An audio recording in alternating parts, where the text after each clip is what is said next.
ஒரு single mother யாருமே support இல்லாமல் பிள்ளைங்கள நல்லா படிக்க வைக்கணும், நல்லா சாப்பாடு போடணும், நல்லபடியாக இருக்கணும், பிள்ளைங்க கஷ்டப்படக்கூடாது, பெரிய ஆளாகணும், நல்லா படிக்கணும், நல்ல வேலையில் இருக்கணும், அவங்க சந்தோஷம்தான் நம்ம முக்கியம்னு சொல்லி அவங்க பார்த்து வளர்க்குறோம். பட்னி பசியும் இல்லாமல் பார்த்து வளர்க்குறோம்.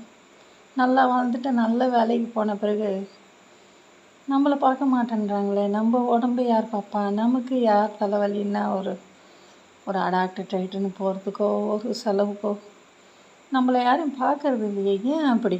அந்தளவுக்கு மனசு மாறி போகுது. கல்யாணம் பண்ணிட்டா சுத்தம், கல்யாணம் ஆகாத முன்னையே மாறிடுறாங்க. இதுக்கெல்லாம் கடவுள் என்ன பதில் சொல்ல போகிறானோ தெரியல. யார் உதவி பண்ண போகிறாங்களோ, என்ன மாதிரி லேடிஸுங்கெல்லாம் கஷ்டப்படுறாங்க தனியாக இருந்து. தேங்க்யூ.